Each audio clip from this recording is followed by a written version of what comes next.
Hello everyone, তো আমরা হচ্ছে রেডি হচ্ছিলাম আর মেয়ে বলতেছিল আমাকে একটু দিয়ে দাও, ওকে জাস্ট এমনিতেই ফোনস দিয়ে একটু বোঝাচ্ছে, সাজিয়ে দিতেছে। তো তারপর আমার বোন বলতেছে তো ওকে সাজিয়ে দিয়ে অনেকদিন ধরে দিই না। আগে কত সস্তা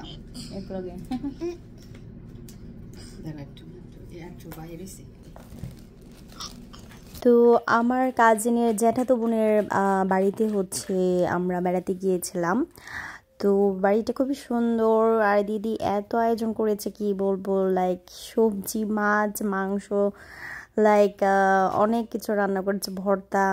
তো খুব মজা করে খাবার দাবার খেয়েছি আমরা সবাই, লাইক একদম ফুল হয়ে গেছি খেতে খেতে। তো সব কিছুই খুবই ইয়ামি ছিল। দিদির সাথে দেখা হয়েছে আমার অনেক বছর পরে, যখন ছোটবেলায় বেড়াতে যেতাম আগে মাসির বাড়িতে। তখন সবাই মিলে আগের দিনে যে ডিভিডিতে ছবি দেখে, তো এই ছায়াছবি আমরা একসাথে বসে দেখতাম দিদির বাড়িতেই। জিতের ছবিগুলো আসলে ওই দিনগুলো অন্যরকম ছিল। আচার খেতাম আর হচ্ছে দেখতাম, খুব ভালো লাগতো। সন্ধ্যায় পিঠা বানাচ্ছে, তো আমার আবার চিতই পিঠা পেঁয়াজ মরিচ ধনেপাতা দিয়ে খুব মজা লাগে। তো দুই ভাবি দিদি বানিয়েছিল। আমেরিকা গিয়ে আসলে সবার সাথে দেখা করে বেরিয়ে খুবই ভালো লেগেছে। ওখান থেকে বের হয়ে আমরা হচ্ছে আমার কাজিনের জায়ের বাসায় গিয়েছিলাম। তো কুমার দিও খুবই সমাদর করেছে, তো ভালো লেগেছে। ওখানে গিয়ে আমার মেয়ে হচ্ছে আর একটা ভাই পেয়ে গেছে। তো সে তো অনেক হ্যাপি, বাচ্চারা একসাথে অনেক খেলাধুলা করতেছিল। আর এখানে হচ্ছে মজার একটা দৃশ্য, লাইক ছেলেমেয়েরা কিন্তু পানি খেতে চায় না সহজেই, বাট সবার সাথে পড়লে মানে সব বাচ্চাদের সাথে দেখে দেখে কিন্তু পানি খায়।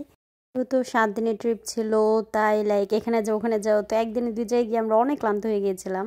এসে বড় একটা ঘুম দিলাম, তারপরে যে সকালবেলা উঠে নাস্তা, কি মজার খাবার।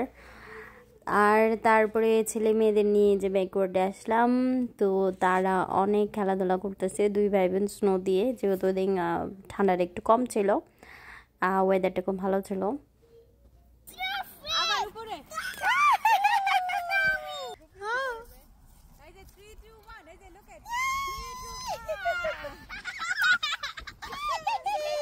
দাদার একটা চাপা দিয়ে দাও মামনি।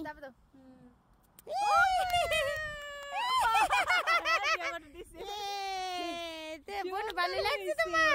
আমরা আজকে পিক আপলোড করব তো।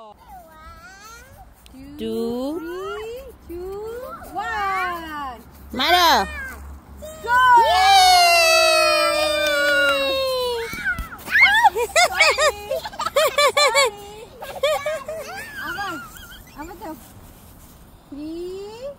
খুশি তুমি রাখো রাখো, দাদার মতো রাখো, তুমি লইয়া ঢোকে। হ্যাঁ ওকে, আবার আমরা লাথি দিব। 3 2 গোল দাও।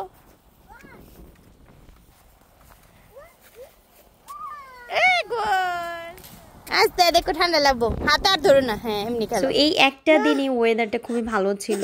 তো আমরা পিছনে একটা বাড়ি এসেছিলাম আর একটু দেখলাম করে। ওদের পিছনের বাড়ির পিছনে অনেক বড় জায়গা, like it's a huge space.